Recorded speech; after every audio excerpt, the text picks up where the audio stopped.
Welcome to the Sound of Ideas from IdeaStream Public Media. I'm Stephanie Haney. Thank you for being with us today. Tens of thousands of Northeast Ohio residents were without electricity during some of the hottest days of the year last week, with some losing power for as many as 4 days. For cities like Lakewood, residents say power outages happen far too often, and the city's mayor, Megan George, is demanding accountability from the only energy company serving the city, FirstEnergy. In a statement last week, George called on Governor Mike DeWine and the state regulatory agency, the Public Utilities Commission of Ohio, PUCO, to take action against FirstEnergy. This is following an investigation last year where PUCO found, quote, probable noncompliance related to equipment maintenance and information sharing with customers in Lakewood. FirstEnergy was then ordered to invest $12.5 million in the city's infrastructure. Regarding last week's power outages, FirstEnergy put this message on its website to Lakewood customers, reading, "We understand the frustration and hardship recent outages have caused for Lakewood residents, especially during this period of extreme heat. Using less electricity can help protect the system and prevent additional outages and help you manage energy costs during this time of high use." Today, we'll talk about power concerns with Lakewood leaders and a reporter covering energy news here in Ohio. Joining us in studio today, we have Mayor of the City of Lakewood, Megan George. Mayor George, thanks for being with us. Good morning. Also with us, we have Lakewood's Law Director, Ernie Vargo. Ernie, please welcome to the show. Thanks for being here. Thank you, Stephanie. And we also have Kathy Ann Kowalski, who is contributing reporter for Canary Media. Kathy Ann, welcome back to the Sound of Ideas. Glad to be here. We appreciate it. We did invite FirstEnergy to be a part of this conversation on the recent outages, but they declined to participate and sent a statement via email instead. We will read that statement in a bit. If you'd like to join the conversation, you can give us a call at 866-578-0903. You can also email us at soi@ideastream.org, or you can send us a message on Instagram at The Sound of Ideas. Now, Mayor George, you've called these power outages life or death circumstances. What are you hearing from Lakewood residents and business owners about these long outages, how they're affecting the community, especially in the middle of a heat wave? Yeah, they truly are life and death power outages. We have seniors, we have people with mobility issues, we have high rises where people get stuck in an elevator and our first responders need to come and get them out of an elevator in 100-degree heat. These are dangerous levels of heat. And when people don't have power, it becomes an extremely dangerous situation.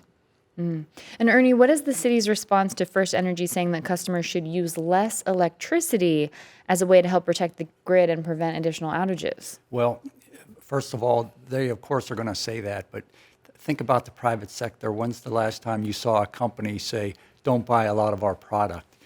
It's absurd. They have their natural monopoly position, and consumers can't pick up the phone and choose somebody else, so they have them. It's all about investment, and the litigation that the mayor authorized us to pursue in front of PUCO has led to some investment increases by FirstEnergy that's being rolled out this year, and the proof will be in the pudding as to whether that works and helps with the situation. Kathy Ann, to that point of FirstEnergy saying customers should use less electricity in a situation like this, is there anything that we can be aware of? Is there something that residents should be doing on the individual level in order to alleviate these outages? On the individual level, yes, if you use less electricity, that is helpful. So setting your thermostat a little higher does help. At the same time, it's a little ironic when FirstEnergy says that, because if you recall when House Bill 6, the law at the heart of our ongoing utility corruption scandal, was passed, that did away with utility-sponsored energy efficiency programs at the end of 2020. So, there are no utility-sponsored programs to help people do that. And, overall, that could help both curb usage and lower costs. But so it's a little ironic now to say, oh, yes, use less electricity. Yes. Now let's talk a little bit about the greater Northeast Ohio area. We know tens of thousands of people were out without power in Northeast Ohio. Kathy Ann, I'll stay with you on this. When it comes to how other communities are faring related to power outages, we know that Happy Dog lost power in the Cleveland area. We know that Cleveland is the Cleveland Public Power area, so not related to First Energy, but also Proof Public House in Ohio City, that's owned by Matt Fish, who had previously owned the Melt franchises across Northeast Ohio. It lost power, got power back yesterday, said it may not make it outside of this month if customers don't come back to replenish that. So just in general, how are communities in Ohio faring outside of this particular First Energy Lakewood window that we're talking about when it comes to power outages? It's hard. I mean, I woke up one morning and last week, and the local supermarket in Fairview Park had to get rid of all of its frozen food because their power had gone out overnight. And this was not unique to them. So that causes problems for businesses. It causes problems for people who, when they lose power, often lose food. They lose, food, medicines. As Mayor George said, it is a health problem, especially when it doesn't cool off at night. This is an issue that has been ongoing.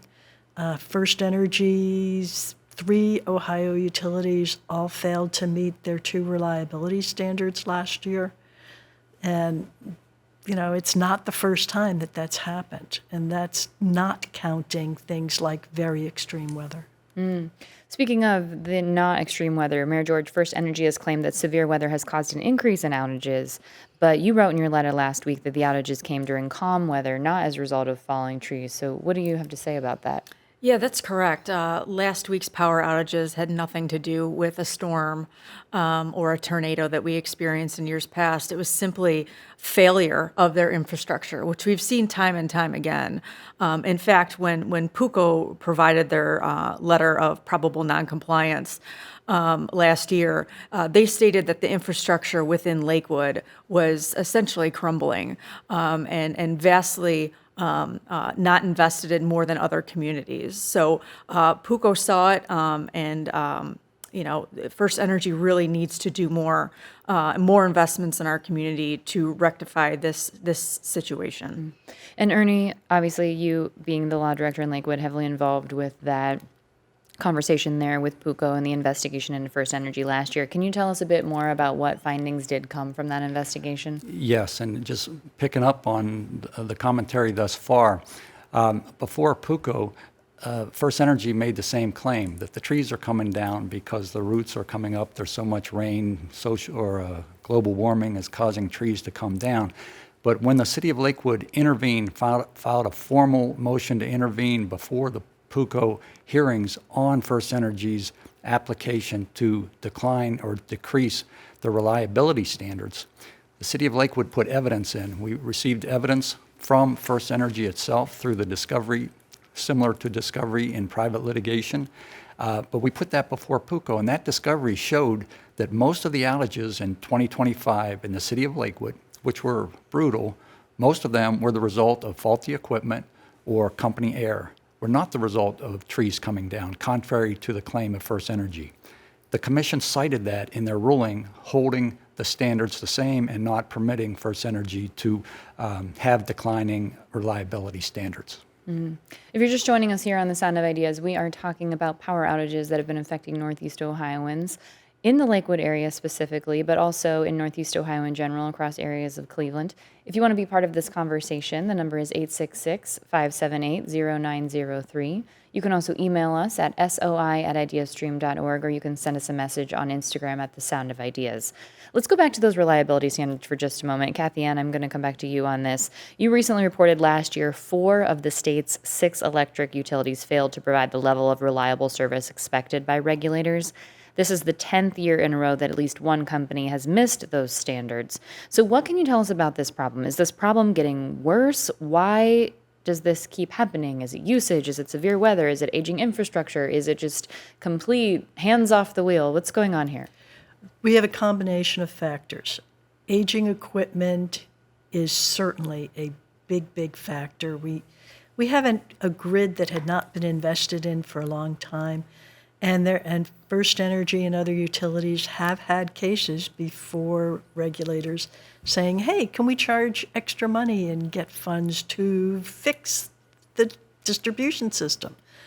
And that has not progressed as far as it has said, and we have not seen the improvements we're supposed to be seeing. The other issue is that, yes, we are having some more extreme weather, which is driven by climate change. Again, ironically, First Energy has taken steps to try to hinder action that could have addressed climate change. But when I was working late last Tuesday night, and I took a look at some maps from Climate Central, and they showed that, for most of Ohio, the average temperatures on June 30th were 4 times more likely due to climate change, and for most of Ohio, the overnight high temperatures were 5 times more likely. Cleveland and Lakewood were a tiny bit better, but this is pretty drastic, and their actions at the legislature have slowed it down. But yeah, the equipment failures are a huge issue. They are not even across the state of Ohio. In the reliability standards case, they tried to keep out testimony from an expert who was talking about some of the disparities in the grid service. So it's a serious issue. And there have been rate hikes from First Energy for customers. Oh, yes. When the Public Utilities Commission decided several cases in November, they approved a rate hike for customers in the illuminating company area. And First Energy has just filed another case to raise rates again. Okay, well, that's something we'll certainly be keeping an eye on. Thank you for keeping us aware of that, Kathy Ann. We do have a recorded soundbite that we want to play for you. The recent outages have greatly impacted businesses. Some missed out on tens of thousands of dollars during the multi-day outage last week. Our IdeaStream public media reporter, Gabriel Kramer, reported on this. He spoke with Chef Josh Erickson, who had to close his restaurant, Rude, in Lakewood for 4 days last week. So let's hear part of that conversation now. How many times does it actually have to happen? Why do we have to keep skating by and relying on the same system? There's got to be something we can do. Being without power for 3 days is impossible for small businesses to kind of keep up with. Every day counts in a small business, so it was huge. It was very frustrating, and it seemed like a lack of response from First Energy was no urgency on their part, at least from what we saw. So yeah, it was frustrating. Staff's out without money. Luckily, we don't have to close the doors. We'll take that. At least, right? So you're actually feeling this in 2 different ways. As a business owner, as a resident, I have to imagine that you're continually frustrated about the unpredictability of this. As a chef, I am worried about my staff. As a business owner, I'm worried about the P&Ls and the profit loss, right? And then, as a citizen, I have to figure out where to put my food and how to store my food here, but then I have to go home and do the same thing. There just never seems to be any relief in sight. Nothing is ever done about it. First Energy seems to go unchecked. When stuff like that happens, you just go into a kind of what could I do kind of mode. I had a shutdown Wednesday during service. Thursday, it went off 3 hours before service again, and then I popped up and sold burgers on the side of my sidewalk outside of the restaurant. And then Friday, I had to find another way to create dollars where we don't have any. By luckily, one of our sister restaurants, who also lost power that night too, but that's a different thing. They allowed us to pop up and do cold apps at their cocktail bar. How much did that help in terms of eliminating or holding off on the losses? Did it help regain some kind of profit? Not enough. We didn't have to throw away product, so that helps there. We may be able to make some dollars, but not nearly enough to even remotely being close to be able to pay the staff. Pretty much enough money to keep the lights on. How frustrated is your staff? I mean, to not get paid for these days. I don't know, were any of them paid at all in the last few days? No, my staff was not paid. They are frustrated. I have 2 full-time employees who, one has a family of 4, one has, a wife and a mortgage. They can't pay that. Now they have to worry about where they're gonna find dollars to be able to pay their bills. It's frustrating for all parties involved. Like the staff here, they want to work. They love coming in here. And to get that taken away, it sucks. It sucks for all parties involved. That was Chef Josh Erickson with Rude in Lakewood, the restaurant there. Today on The Sound of Ideas, if you're just joining us, we are talking about power outages in the Northeast Ohio area. And if you have been affected, if you're a business owner, if you're a resident, we would love to hear from you. The number to call is 866-578-0903. You can also email us at soi@ideastream.org or send us a message on Instagram at The Sound of Ideas. We have an email now in from Jason. Jason writes, "This is a simple case of profit over people. Asking customers to use less to offset grid strain is absurd. They will only use data from people using less as another reason to do the bare minimum on infrastructure repairs. Accountability is key. They need to be held to account through oversight. Similar to schools, they may need a state takeover restructuring. C-level execs need to be held accountable too. They certainly get paid to do so." Jason, thank you very much for the comment. We also have a question in from Tom. This is for Mayor George. Tom writes, "Given that power outages are life-threatening, what have you done or what will you do to encourage and incentivize greater access to and installation of solar units, insulation, and other grid efficiency solutions? Have you looked into community solar options as an alternative to First Energy grid power?" Mayor George. That's a great question. And we are looking into really any and all options available. I did have a call earlier this week with Mike Foley down at Cuyahoga County, who leads their green initiative for solar and for microgrids. And so he's going to work with me, and we're going to see what options may be available to the Lakewood community, because First Energy has proven that we cannot rely on them for reliable power, and now we are going to be looking into any and all options that may be available to provide that reliable power to our community. We did, as we mentioned at the beginning of this show, receive a statement from First Energy. We invited First Energy to be a part of the conversation. They declined to participate, but did share a statement with us via email. This is from their spokesperson, Brooke Conlon. First Energy says, "We understand customers depend on reliable electric service, and we know power outages are disruptive for families and businesses. That is why we are committed to strengthening reliability in Lakewood through targeted investments in the electric system. The recent heat wave placed significant demand on the electric system, and our focus remains on safely delivering reliable electric service while continuing to strengthen the grid. We are making targeted investments designed to improve reliability over time. Many of these improvements are already underway. We are investing millions of dollars in infrastructure upgrades, including 2 new transformers, replacing aging equipment, enhancing vegetation management, inspecting poles, and completing other improvements that help reduce outages and improve restoration. We appreciate our ongoing dialogue with Mayor George and other local leaders as we continue this work. We know customers judge us by the reliability they experience, and these investments reflect our long-term commitment to building a stronger, more resilient electric system for Lakewood residents and businesses." That was the statement provided to us via email by First Energy spokesperson Brooke Conlon. Mayor George, do you have a response to that? What do you think about the progress that has been, or lack of progress, whatever's happened since the finding last year of the probable noncompliance? Yeah, I'm glad you asked that question because, First Energy's statement is acting as if they're doing this on their own. The only reason First Energy is putting in those investments is because on October 1st, 2025, PUCO responded to the city's formal complaint and ordered First Energy to provide those investments. Those investments include 2 new transformers, citywide installation of smart meters, inspecting all lines and poles citywide, and improved communication. But specific to the investments, that's what they've been ordered to do by PUCO. It's not out of their not of their kindness of their heart to be investing. They were ordered to do that. Okay.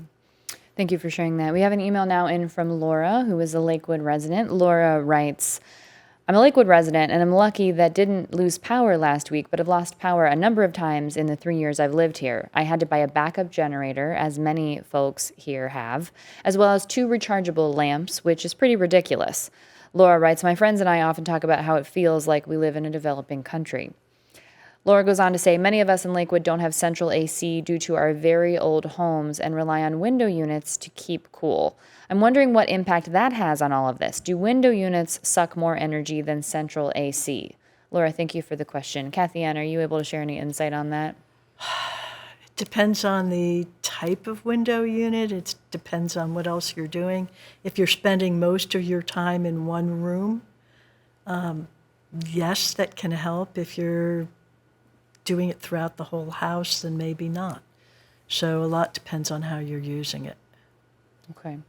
Another question here from Paul, which Kathy Ann, I'll ask you if you can share insight on. Paul writes, I haven't heard yet of project planning for electricity reliability. For example, how many transformers are too old and when are they going to be replaced? Do they even know how many transformers they have in an area? If we give electricity providers more money specifically, what is going to happen? That's a question from Paul. Kathy Ann? We have been giving them money. They are supposed to be replacing equipment. They also are supposed to be looking into more efficient methods of dealing with some issues when it comes to transmission, which is how you get power into an area if you don't have it locally. The company treats a lot of that as confidential information, so it's not available to the entire public. They do file reports once a year on their 10 worst performing circuits. Again, though, unless you've got a map, parsing out what they're doing is very difficult. To the extent that Ms. Conlon mentioned that First Energy is making these investments, Mayor George is right that they're being pushed to make these investments, but also the ratepayers are paying for those investments. Ernie Lakewood was a major driver in the effort to deny First Energy's request to lower reliability standards, which is something that will be an ongoing conversation. We'll see what exactly happens there. But are you pleased with that decision by PUCO? I am. It's a well-considered decision, and the staff of PUCO supported our position as well. And PUCO staff is very educated engineers and supported our position as well. But it sounds like a general comment. We want to hold them to their reliability standards. But it is directly related to the amount of investment First Energy is required to do by the commission. If First Energy is meeting their reliability standards, and if they wanted them reduced so they can meet a reduced standard, it's very easy for First Energy to tell the commission, don't worry about these complaints. They're one-offs. We don't have to invest in infrastructure and transformers.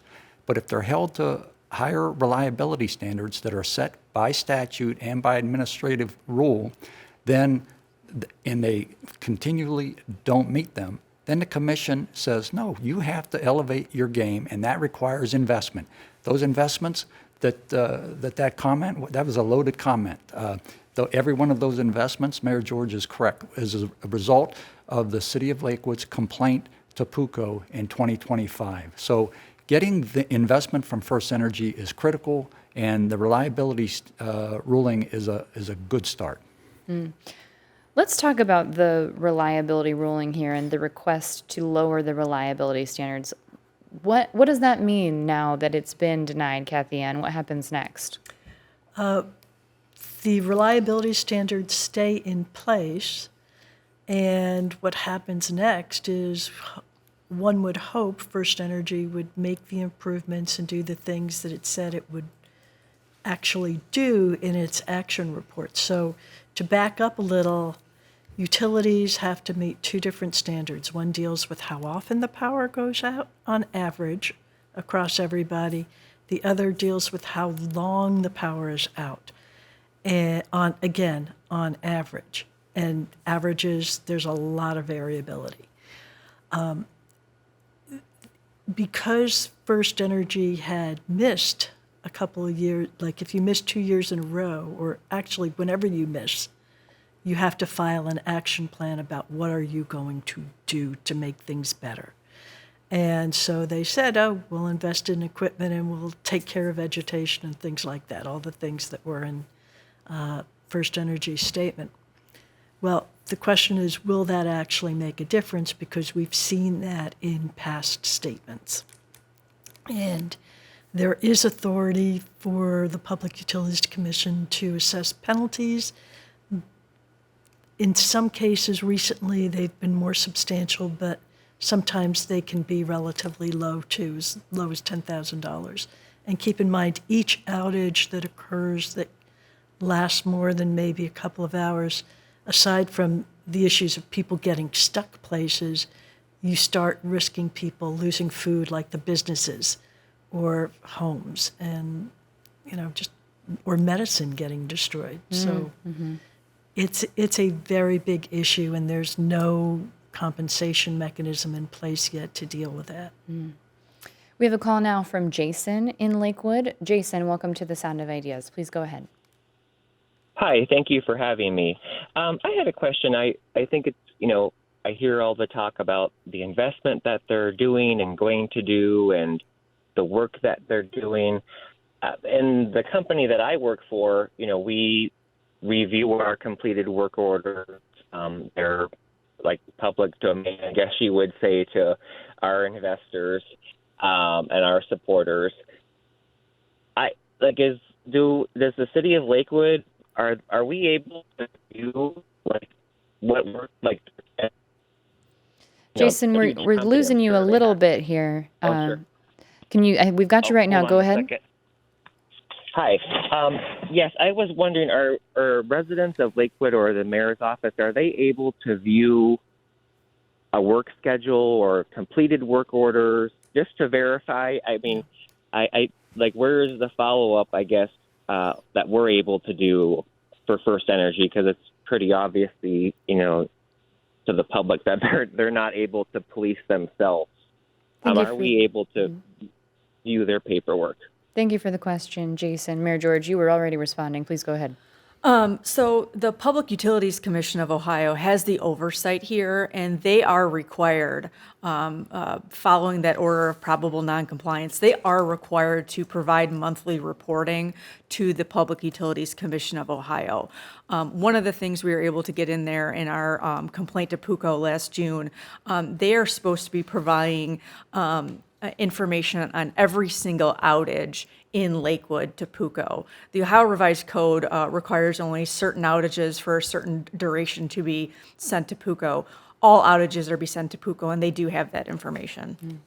We have a comment now from Marianne. Marianne writes in, when will we finally make a public utility be truly for the public by stripping out the profit given to shareholders that should be going towards system improvements for the customers paying the bills? The profit model obviously does not work. Marianne, thank you for the comment. And Mayor George, you are asking for another investigation into First Energy. What are you hoping comes of that? Yes, so on Monday, I sent over another formal complaint to the Public Utilities Commission of Ohio. Within that complaint, I'm asking them to either reopen their probable noncompliance case or to start a new case directly as a result of the outages over the last week. Some of the requests are additional financial assistance to ratepayers, including I've asked for the creation of an escrow account for customer bills. So I did have a phone call with a representative from PUCO yesterday. They said they've received the complaint and they are reviewing it, and I'm hoping to have more information here from them soon. Are you able to tell us, Ernie, anything about the timing here? So we know the findings came out last year, end of July 2025, that showed the probable noncompliance with the equipment maintenance issues and also sharing customer information. How long did that take to come to fruition? PUCO acted promptly, Stephanie, and they sent their team of engineers out, worked with First Energy to identify the problems. They acted promptly. They set out the list of conditions that needed to be improved, the investments made. Now, under the 2025 Notice of Noncompliance issued to First Energy by the Commission, First Energy has until the end of 2026 to implement certain of those changes, investments, including the two major transformers. These are transformers in the substations themselves, not on the poles. They are major, significant items of investment that, again, likely would not be there but for the complaint of Lakewood. They are being installed. They have to be installed by the end of 2026.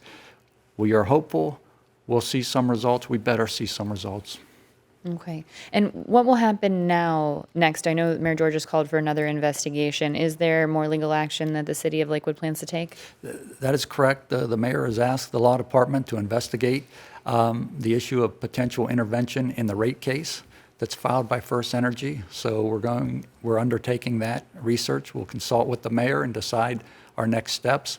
And also we'll pursue this latest complaint with PUCO. There's a financial element to it.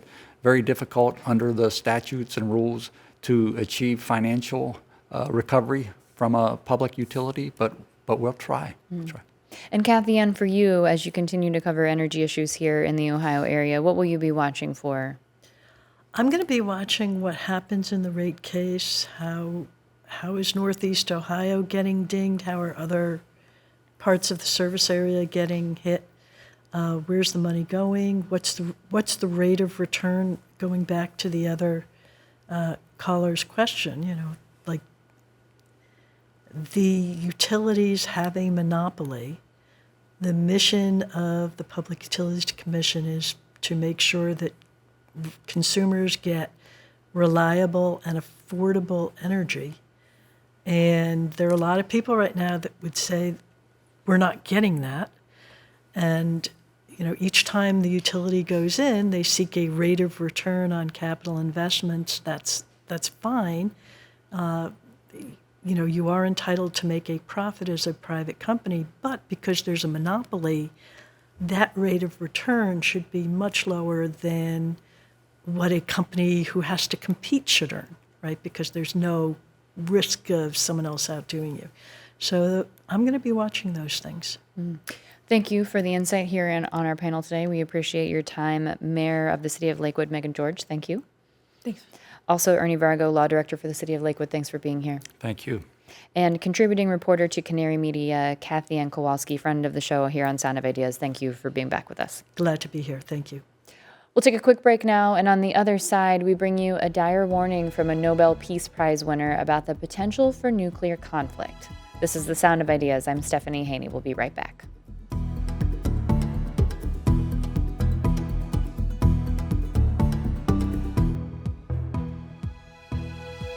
You're with The Sound of Ideas from IdeaStream Public Media. I'm Stephanie Haney. Thank you for staying with us. For decades during the mid-20th century, everyday Americans were terrified of nuclear war. People held their breath as President John F. Kennedy warned of rising tensions with the Soviets during the Cuban Missile Crisis. They ducked under their desks as students for bomb drills and breathed a sigh of relief when relationships with the USSR were repaired at the end of the Cold War. But some academics warn that we're in fact closer to the possibility of nuclear war today than we ever have been. Joining me now is Dr. Ira Helfand, a two-time Nobel Peace Prize winner for his work with groups encouraging the elimination of nuclear weapons. One of those groups is the International Physicians for the Prevention of Nuclear War group, which Dr. Helfand was president of. He'll be in Northeast Ohio the night of Thursday, July 9th at the invitation of Cleveland Peace Action, speaking on this issue. Welcome to the show, Dr. Helfand. Good morning, Stephanie, and thanks so much for having me. Thank you for being with us. If you want to be a part of this conversation, you can call us at 866-578-0903. You can also email us at soi@ideastream.org, or you can message us on Instagram at The Sound of Ideas. Now, Ira, this is an issue that you have spent decades working on, speaking about the importance of de-armaments and avoiding nuclear conflict. What led you to dedicate your life to this topic? Well, I became involved with this issue when I was a young doctor, and I read some of the medical literature about what would happen if there was a nuclear war, and came to the conclusion, along with many of my colleagues, that really this was the greatest threat to public health that's ever existed, and that we should be looking at the danger of nuclear war primarily as a public health issue, a medical issue, if you will. So often the conversation about nuclear weapons takes place in this very abstract manner. It's based on game theory. It's really totally divorced from reality. And what we were saying then, and continue to say now, is that the conversation about nuclear weapons needs to be grounded in the reality of what these weapons will do when they are used. If that's the foundation for the conversation, you get a very different conversation than if you just start playing, nuclear chess, which is unfortunately what tends to happen. We have a call now from Thomas in Parma Heights. Thomas, welcome to the Sound of Ideas. Please go ahead. Yes, good morning, and thank you. Back in the early 1980s, we worked with Dr. Helen Caldicott to pass the nuclear weapons freeze, and two things happened. They had we had a big protest in New York City with 1 million people going to Central Park to protest. And then later, the House of Representatives actually did pass our nuclear weapons freeze. But at that time, they had a big conference at Bowling Green State University, and the keynote speaker was Dr. Jay Lifton. And this is my question. He was the doctor who wrote he's a psychiatrist. He wrote the book Nazi Doctors, for which he was famous, and he talked about psychological numbing or psychological avoidance.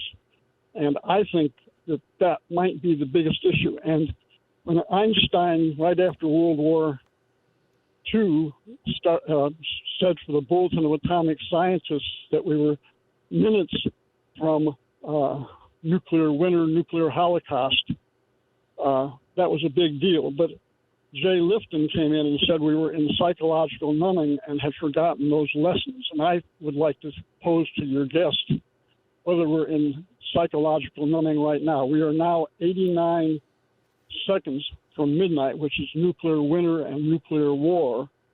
And that's what I see hanging over our heads. And I'm ending my question.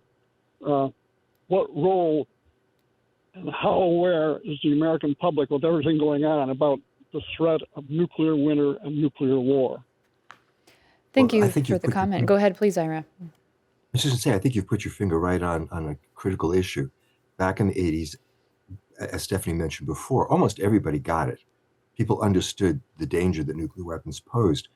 When the Cold War ended, there's this palpable wave of relief across the whole planet that the Cold War was over. We weren't going to have a nuclear war. We dodged the bullet. And I think a lot of people just decided we weren't going to worry about this anymore. And as a society, we began to act as though the problem had gone away. Of course, it hadn't. Things were a bit better. The 90s weren't as dangerous as the 80s had been, but the weapons were still there, tens of thousands of them. And now we weren't paying attention to them. And that's exactly the situation, unfortunately, that we're in today. The weapons remained. There are 12,000 in the world. They just kind of sat there waiting for international relations to get very tense again. And that's exactly what's happened. And the experts, people like former Secretary of Defense William Perry, have been telling us since 2018 that the danger of nuclear war today is greater than it was during the Cold War. But we're not paying attention as a society. It's beginning to change a bit. People are starting to pay more attention to this issue than they did, say, 5 or 10 years ago. But there is nowhere near the level of attention to this issue that there needs to be. And that's why we started something called the Back from the Brink campaign here in the United States, to try to change that, to bring this terrible danger to the fore in people's thinking again. We have a resolution also in Congress, HRES 317, which is sort of our version of the freeze resolution updated for the current era. It's got 59 members of the House of Representatives have signed on as sponsors, and we're very much hoping that Congresswoman Brown will join them as a co-sponsor, and I'm hoping that people will be reaching out to her this week and urging her to do that, and the other members of the Ohio delegation as well. Ira, what does it mean, what Thomas mentioned there, to be 89 seconds to midnight? Well, the Bulletin of the Atomic Scientists, a journal started by nuclear scientists in the aftermath of the Hiroshima explosion, they have what they call the doomsday clock that shows how close we are to nuclear disaster, to a nuclear war that will end human civilization. And it is currently set at 89 seconds to midnight, which is the closest it has ever been, closer than it was during the Cuban Missile Crisis, during the intense period of hostility in the early 1980s. And we should be paying more attention to that. The clock is set by a group of experts, and I think their judgment is sound in this case.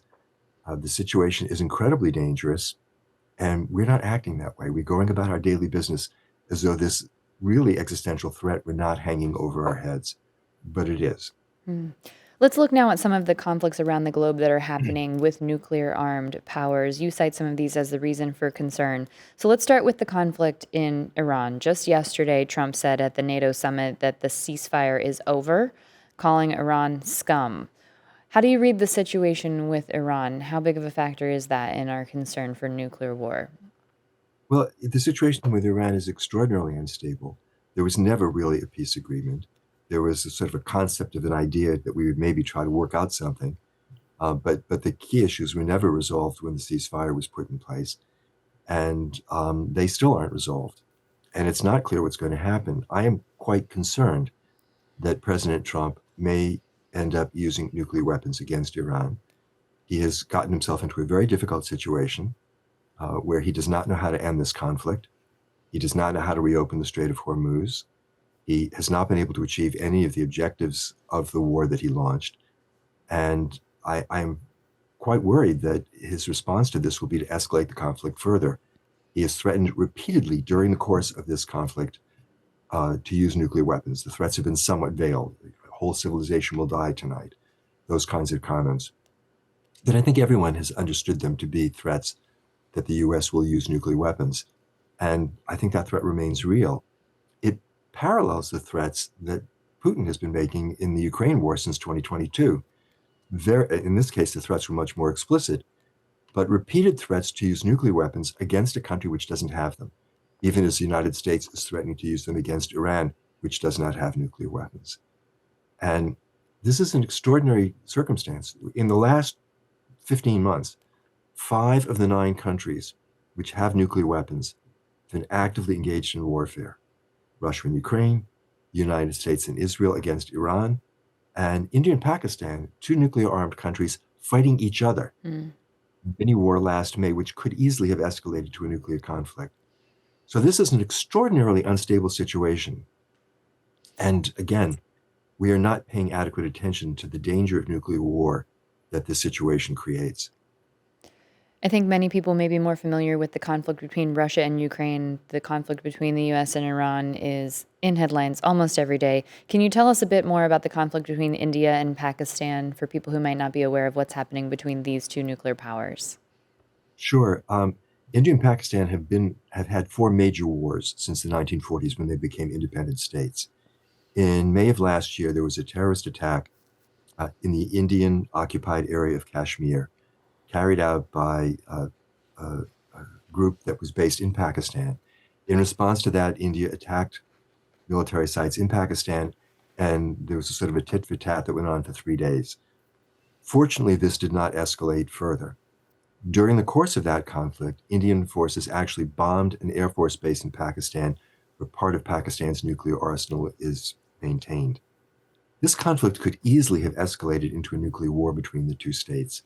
And studies which we have seen published in the summer of 2022 show that if India and Pakistan go to war, and this escalates to a large-scale nuclear conflict between them, not only could the immediate death toll in South Asia reach 100 million people, but the climate disruption that would be caused by all the fires caused by these nuclear explosions would trigger a global famine that could kill up to 2 billion people worldwide in the first 2 years, including 130 million people here in the United States. This would be the end of civilization as we know it. And this event was largely unremarked by the American public, unfortunately, and it was not very heavily reported by the media. But this is the kind of danger that we're facing. You know, this is not like some remote thing that may happen 20 or 30 years from now. We could have had a civilization-ending nuclear war between India and Pakistan last year. And the next time there's a terrorist attack in India, there have been several that have triggered conflicts with Pakistan. This is what could happen. So we need to understand that we're basically living on borrowed time at this point. We need to be moving very quickly to diffuse the situation. And That's a very important point to make as well, because there is very significant good news here. We don't have to have a nuclear war. This is not like some force of nature that we're contending with. Whether we have a nuclear war or not is our choice. We can eliminate these weapons altogether, and that's what we should be doing. It's the only way we can be sure that they won't be used. And so the Back from the Brink campaign has proposed as its core organizing principle that the United States enter now into negotiations with the other 8 nuclear weapon states to try to achieve a verifiable, enforceable agreement to eliminate all nuclear weapons according to an agreed upon timetable. And that this be a serious effort. Not that we say we want to get rid of nuclear weapons sometime in the remote, unspecified future, but an active process that we begin now to seriously try to achieve this goal with a sense of urgency, because if we don't get rid of these weapons, it really is only a matter of time until something catastrophic happens and they effectively get rid of us. We do have a call now from Don in Cleveland. Don, welcome to the Sound of Ideas. Please go ahead. Thank you. I want to talk about the money. So many cities and counties and people around the country are suffering from economic, devastation, and we always have enough money for the war budget, the Pentagon budget, but for domestic priorities, it seems to fall to the wayside. And people, it's the elephant in the room that we don't talk about. That most of our money, $1 trillion this year, is going towards development of weapons, not specifically nuclear weapons, but weapons. And I'd like to have you answer about those, switching to domestic priorities and what that would take for us as a nation to recognize that need. Don, thank you for the question. Ira, do you have a comment on that? Yeah, Don, I think you're quite right. We have seriously distorted priorities when it comes to how we spend our money in this country. People do feel that we need to have an appropriate defense, and I actually agree with that. But we don't try to change the circumstances which lead to this enormous disproportionate spending on weapons. And part of the problem is that the companies which make these weapons, which make enormous profits over them, have a disproportionate voice in budget decisions in Washington. The nuclear companies in particular spend about $80 to $90 million a year lobbying Congress to try to make sure that these weapon systems get funded. And it's a major driver of the arms race. At the moment, the United States is planning to spend $1.7 trillion over the next 30 years, enhancing every aspect of its nuclear arsenal.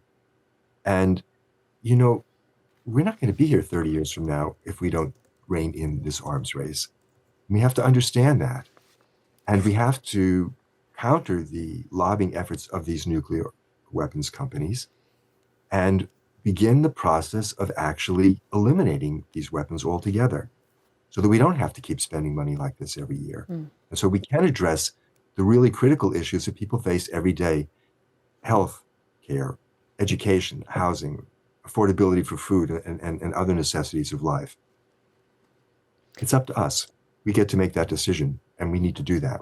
Ira, let me ask you this. This might seem like something that is very far away for Americans because of the way North America is situated, but you've modeled some potential outcomes that might happen in the event that a nuclear warhead is used. We have about a minute left here. Can you tell us, even if something is deployed halfway around the world, what some of the ramifications might be here in the U.S.?